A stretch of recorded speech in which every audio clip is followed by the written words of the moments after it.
देश का सबसे बड़ा विशाल प्रदेश अब विकास की दौड़ में भी बनने जा रहा है देश का ग्रोथ इंजन। भजनलाल सरकार के 2 साल के कार्यकाल में राजस्थान तरक्की की नई इबारत लिख रहा है।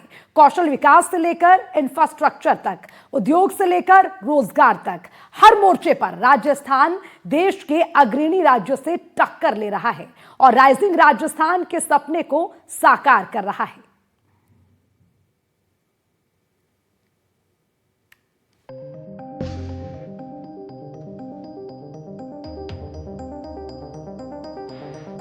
उत्तर में पंजाब और हरियाणा, पूर्व में उत्तर प्रदेश और मध्य प्रदेश, दक्षिण में गुजरात और मध्य प्रदेश और पश्चिम में पड़ोसी देश पाकिस्तान के साथ हजारों किलोमीटर की सीमा साझा करता राज्य राजस्थान।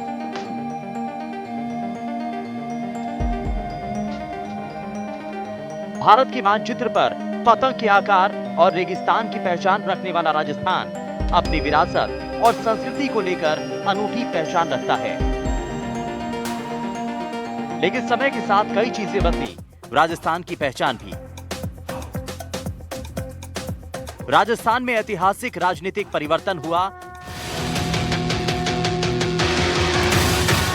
और सत्ता पर भजनलाल शर्मा काबिज हुए। ईश्वर की शपथ लेता हूं कि मैं विधि द्वारा स्थापित द्वेष के बिना सभी प्रकार के लोगों के प्रति संविधान और विधि के अनुसार न्याय करूंगा। जिनकी कड़ी मेहनत और अथक प्रयासों से राजस्थान आज विकास के नए आयाम छू रहा है। राजस्थान में बीजेपी सरकार के 2 साल पूरे हो चुके हैं। इंफ्रास्ट्रक्चर के मोर्चे पर सरकार ने तेजी दिखाई। राज्य में 40,000 किलोमीटर सड़कों का निर्माण हुआ।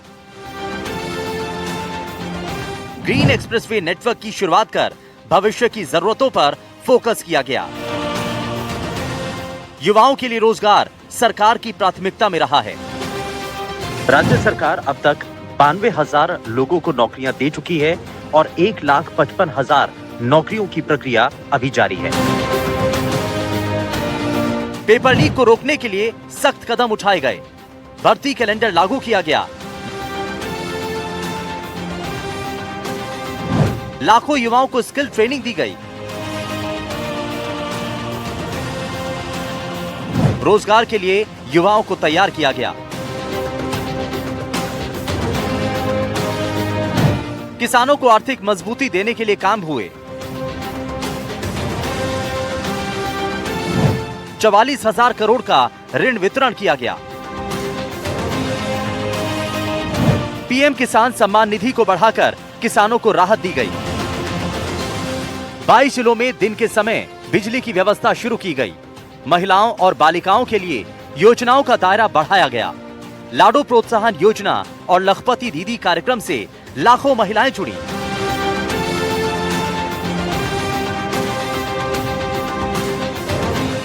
स्वास्थ्य और सामाजिक सुरक्षा के क्षेत्र में भी सरकार ने विस्तार किया।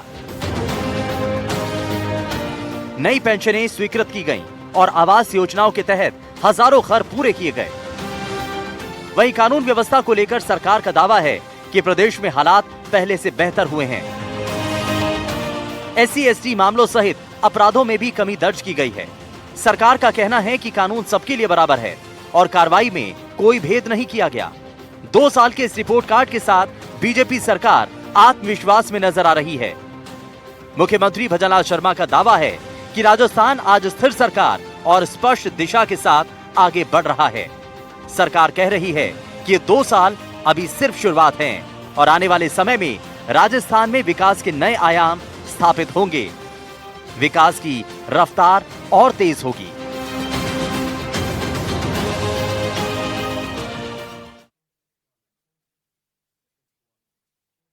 ज्यादा जानकारी के साथ हमारे संवाददाता सुशांत हमारे साथ जुड़ गए हैं, सीधा उनका रुख करेंगे। सुशांत, राइजिंग राजस्थान की बात हो रही है और एनडीटीवी राजस्थान की पूरी टीम वहां पर मौजूद है। आज बात होगी विकास की, बदलाव की, लेकिन उससे पहले आपसे समझेंगे जमीनी हकीकत क्या है, किस तरह की तैयारियां हैं और किस संदेश की तैयारियां चल रही है।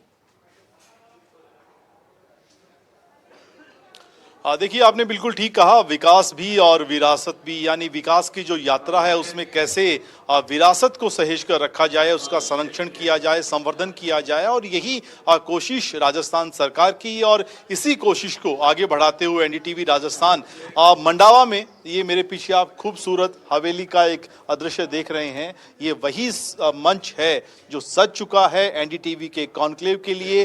कुछ ही देर में यहाँ से हम आज दिन भर चलने वाला कॉन्क्लेव जो है उसका आगाज करेंगे, और राजस्थान के तमाम बड़े सियासी चेहरे, मुख्यमंत्री भजनलाल शर्मा, डिप्टी सीएम दिया कुमारी, मंत्री झावर सिंह खर्रा, अविनाश गहलोत, ऊर्जा मंत्री हीरालाल नागर, सुमित गोदारा जैसे बड़े नाम, और इसके साथ साथ सत्ता, समाज, उद्योग या राजस्थान में वो तमाम चेहरे जो किसी न किसी रूप में अपना एक असर छोड़ते हैं सोसाइटी पर, सरकार पर, वो सभी आज हमारे साथ इस मंच पर होंगे।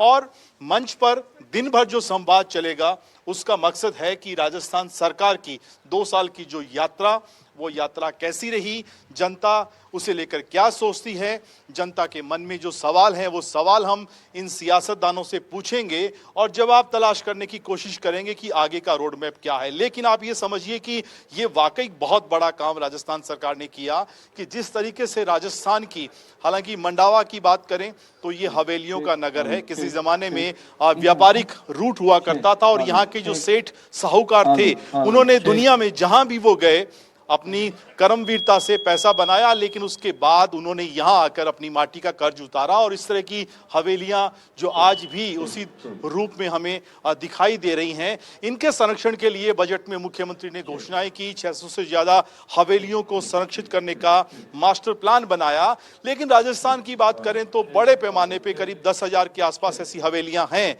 और उनके लिए सरकार क्या कर रही है, रोजगार को लेकर सरकार की क्या मंशा है, टूरिज्म को लेकर सरकार की नई पॉलिसी, फिल्म पॉलिसी। आज इसी मंच से मुख्यमंत्री भजनलाल शर्मा, ये मेरे पीछे आप देखिए स्टेज जो है बिल्कुल बन गया है, और यहीं से आज फिल्म पॉलिसी राजस्थान की, जो राजस्थान में खास तौर पर पिछले कुछ सालों में जिस तरह से बड़ी संख्या में बाहर से तमाम जो बड़ी फिल्में हैं उनकी शूटिंग्स यहाँ होती है। और मंडावा की बात करें तो चाहे पीके हो, बजरंगी भाईजान हो, इस तरह की फिल्में एक लंबी श्रृंखला है जिनकी शूटिंग यहाँ पर हो चुकी है। लेकिन कैसे और सरलीकरण हो, परेशानियां कम हो, लोकेशन को लेकर तमाम तरह की जो दिक्कतें आती हैं उनको कैसे कम किया जाए, तो पॉलिसी आज यहाँ पर हम जब लॉन्च होगी तब देखेंगे कि उसमें क्या क्या बड़े बदलाव है। दिया कुमारी एड्रेस करेंगी, दिया कुमारी बताएंगे कि टूरिज्म को लेकर, महिलाओं को लेकर उनका जो 2 साल का कामकाज, आगे का रोड मैप क्या है, और एक कोशिश की जाएगी विजन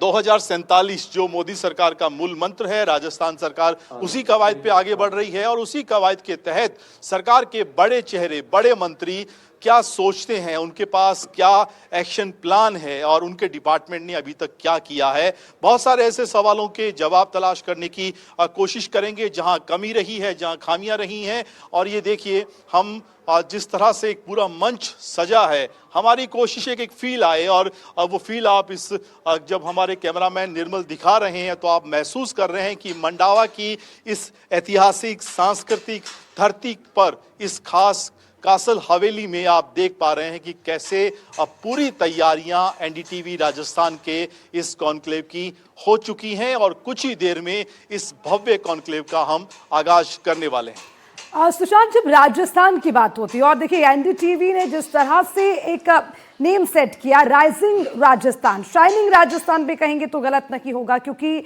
अब कहीं ना कहीं इसका भविष्य और उज्जवल होने वाला है। लेकिन सुशांत, आप खुद वहां पर मौजूद हैं, क्या महसूस कर पाते हैं, मतलब आज से पहले का राजस्थान और अब धीरे धीरे कितना परिवर्तन उसमें आ रहा है, आप क्या कुछ महसूस कर पा रहे हैं राजस्थान की धरती पर?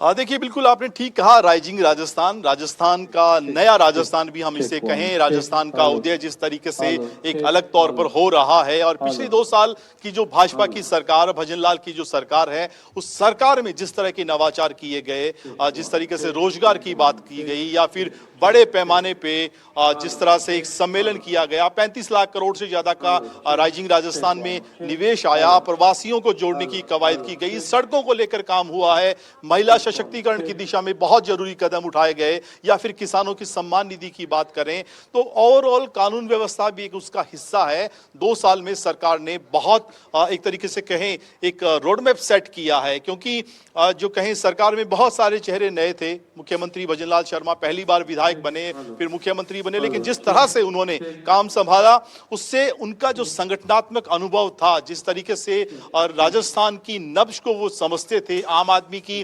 तकलीफ को, दर्द को वो समझते थे, वो उनकी कार्यशैली में झलका है। और आज इस मंच पर जब हम बात करेंगे तो उसी मुद्दों पर भी चर्चा होगी कि कैसे आम आदमी के जीवन को बेहतर बनाने के लिए 2 साल में क्या हुआ, राइजिंग राजस्थान आगे किस दिशा में जा रहा है, राजस्थान का फ्यूचर क्या है, राजस्थान कैसे विकसित स्टेट की दिशा में बहुत तेजी से बढ़ रहा है, और आने वाले 3 साल का सरकार का प्लान क्या है। बिल्कुल, और सुशांत इसी के लिहाज से आज का दिन बहुत खास होगा। एनडीटीवी के मंच पर राइजिंग राजस्थान पर होगा मंथन, उस पर होगी चर्चा। तमाम हस्तियां एनडीटीवी के इस कॉन्क्लेव में नजर आएंगी।